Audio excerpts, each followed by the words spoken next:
Hello, everyone, and welcome to our third lecture in Chapter 14.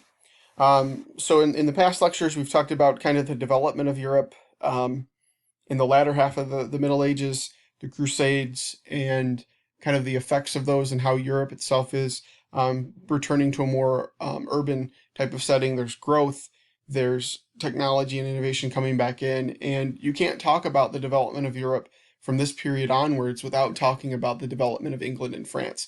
So in this lecture, we're going to take a look at these two countries and look at their beginnings into what they're going to become in the future and into today. So let's get started. All right, so if you're going to talk about the Middle Ages in England, one thing that you can't leave out is the invasions. England was the primary spot for most of the groups in northern and central Europe to invade if they were coastal, whether it's the Angles, the Saxons, the Jutes, the Danes, the Vikings, Normans, whoever. England was always an easy raiding target, fairly close, obviously, to the continent of Europe, and it was pretty much all these different towns were very close to the sea. Given that it's an island, you can get in, get out, and go back very easily. And particularly the Danes and the Vikings were the ones that really went after England. Now that isn't to say that they were always under threat, but it isn't to say that they didn't fight back. King Alfred the Great in England was probably the most successful in defeating these invasions. And primarily the reason why he was able to do that is because he started building castles. Now these castles were more wooden structures than what you think of the traditional medieval, like stone, big stone structures. But again, these groups that are invading England, they're pretty much hit and run, get in, get out tactics. They don't want to sit down and attack prepared defenses. So by Alfred creating castles and creating defenses at settlements, it actually proved to be fairly successful. Now, in 1016, the Danes invade England and take it over. And what ultimately happens is in 1016, you have all these groups that had invaded England and many had settled down for a period of time start to unite and form this kingdom. And you have a kingdom of England, the traditional set that we're moving forward. And they live for quite some time. It's pretty successful. They have a pretty successful king in King Edward, but he dies in 1066. And when he dies, it opens up a struggle for the throne. And this struggle is going to be between William of Normandy and Harold, an Anglo-Saxon, and they're going to fight over the throne. And just before we move on here and talk about this a little bit more, 1066 is an important year. You guys need to remember this date. We've talked about 630 needs to be a date, 732, 1453. This is also another one. And it's because it changes the history of England. The Normans, who are coming from France, they're descendants of the Vikings. They're descendants of Vikings that had raided France in the centuries before and ended up settling down in the river valley, in the areas leading into where they mainly attacked in Paris and so forth, down the river. So they're descendants from the Vikings. So they come in, invade England. William of Normandy invades England, and he fights Harold's forces at the Battle of Hastings in mid-October of 1066. William ends up defeating Harold, who was killed in the battle, and goes on to conquer England. And with this victory at Hastings and conquering of England, he earns the nickname the Conqueror. So this is William the Conqueror. And what he's able to do is he unifies control of all of England, and he creates a very effective centralized form of government. So it's a strong centralized government that's around him, but he uses officials and his military forces to maintain control, and he sets up an effective tax system and so forth, and establishes a very strong kingdom in England. Now, moving forward, the goals of the English kings, whether it's William the Conqueror and those after him, are to add to their French lands. That's number one. Mainly because where did they get the lands in France? Well, it's because William he has his kingdom here in Normandy. He comes over to England, conquers it. Now he has control of England and Normandy. So they want to expand their lands in France beyond mainland Europe. And then 2, strengthen their power over the nobles, so the nobility, making sure you're reining them in. And then 2, strengthening the power over the church. And that's an important power that kings are trying to fight. Remember, we're kind of going back and forth in terms of the transitioning and stuff. There's a dominance here in terms of power. Who's going to control, the king or the church? And we brought that up in the first lecture here in this chapter. Make sure you guys don't forget that point. It's very important. The kings all over Europe are vying for this power between the church and themselves.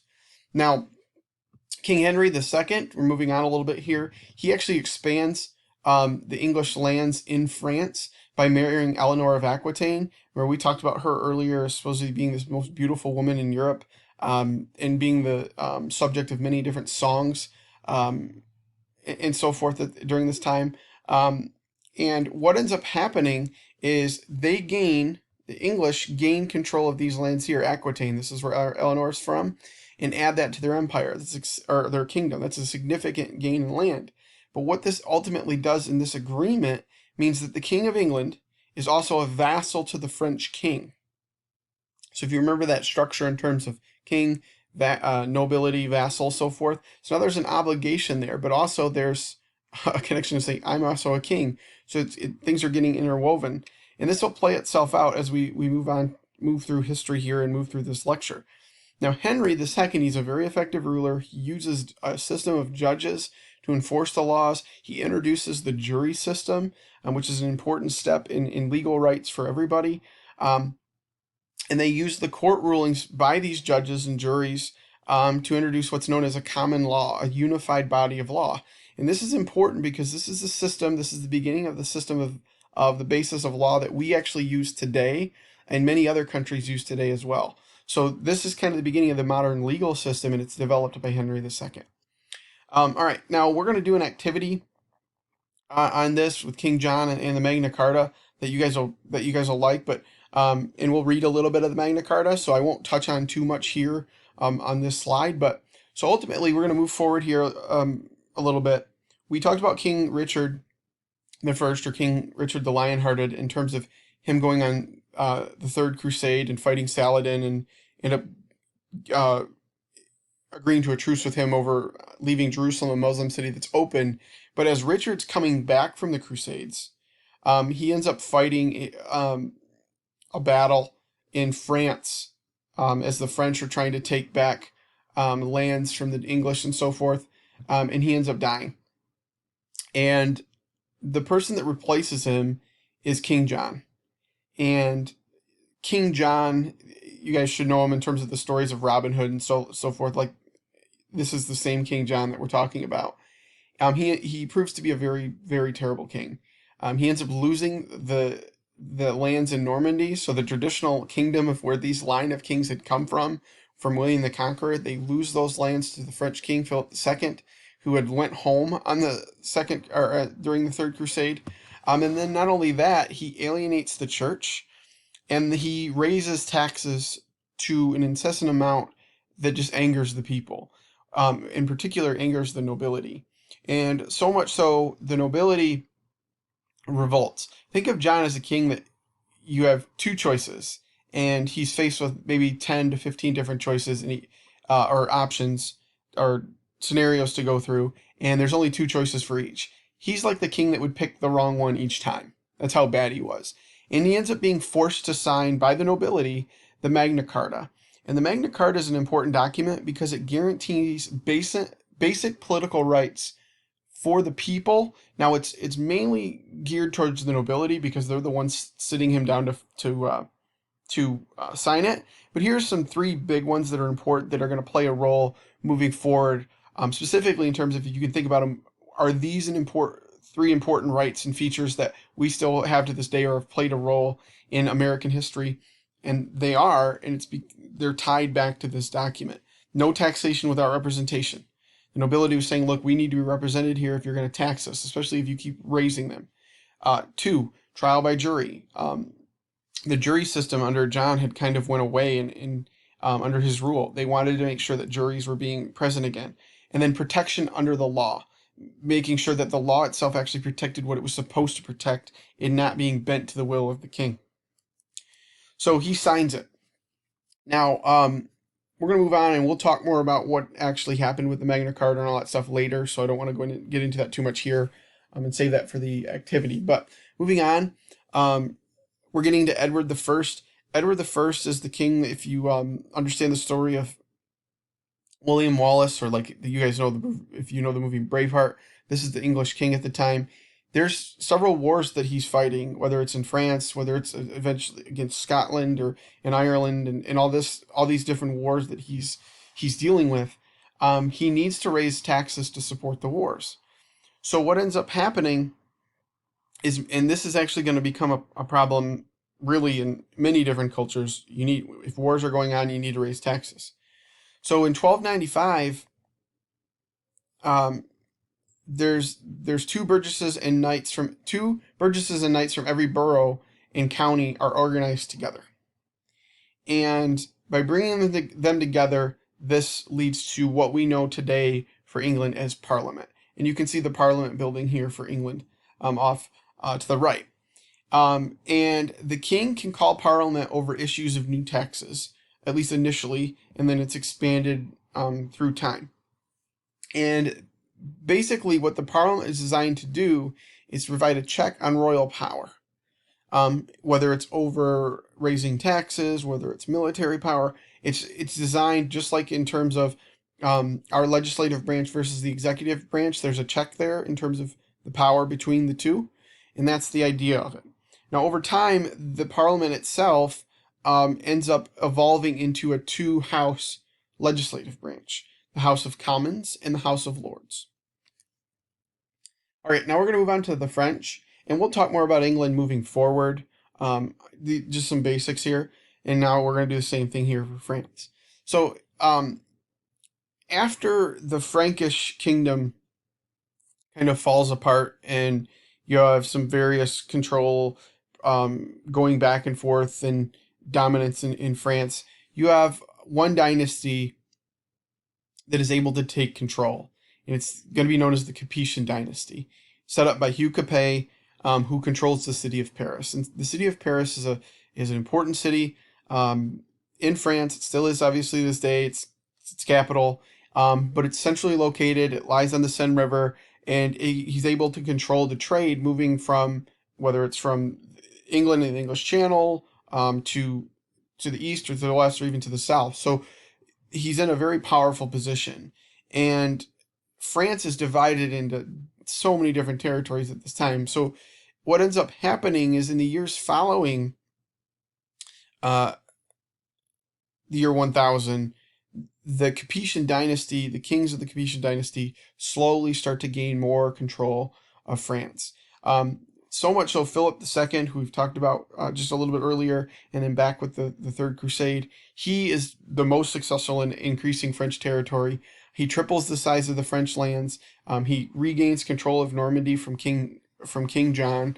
But what they're able to do is they set up a system of a better system of tax collection, and basically making sure that the courts themselves function correctly. And by doing that, or how do they do that? They use bailiffs to go around, collect taxes, or preside over the courts. They're a little bit different role, but it's kind of similar in terms of what we know bailiffs today. Bailiffs are the guys standing in the front of the court next to the judge, and so forth. But this is kind of the predecessor to that. All right, so here's the Capetian monarchy, or the Capetian dynasty, what they're able to come in control over in France. Now, this land right here, here, and here, those lands are still controlled by England during this time, but this is still a significant portion of modern-day France and the territory that the Capetian dynasty rules over. Now, the heirs to King Philip II. Louis IX becomes a significant ruler for the Capetian dynasty by strengthening the French government, establishing as a court of appeals. So if a person doesn't like a ruling and goes through the proper channels, they can actually appeal the ruling. That's a huge step in the modern system of law. Philip IV establishes the Estates General. The Estates General is essentially the legislative branch for the French government. Think of it as a comparison to like our Congress in the United States or the Parliament in England. And really, the Estates General develops during Philip IV's reign because there's a dispute between the Pope and the King Philip in terms of who controls the certain affairs in France. Remember, it's that old fight between who has the power, the church or the king.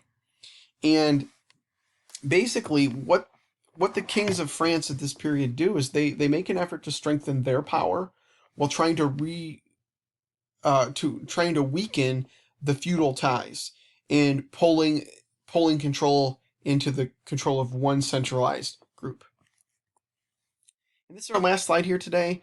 The Estates General, like I said, compare it to Parliament or Congress. It's a representative body. It's 3 divided estates. We'll actually talk more about these specifically at the very end of the year when we talk about the French Revolution. But the first estate is the church. The second estate is the lords of the nobility. So the first 2 estates are very small in number. And then the third estate is everybody else, your commoners. So anybody that's not nobility or part of the church is in the third estate. And we'll have some issues with this moving forward, but we'll get to that later, like I said. What the Estates General actually does is, even though it's a legislative body, it actually initially increases the king's power over the nobility. And it's because the Estates General isn't an independent force yet. It's not like a separate branch of government in terms of what we would think it would be. And that will come. But it is the beginning of democratic traditions in France. And as we move through the centuries and get to add in the ideas of the Enlightenment and Revolutionary period, this body will be affected by that and will be separated from the nobility, from the king. But it does, and this does give the common man some form of decision-making ability, albeit not necessarily the greatest yet. But that will change, like I said. All right, guys, that's all I got for you. I'll see you guys in the 4th and final lecture in chapter 14, just a little bit. See ya.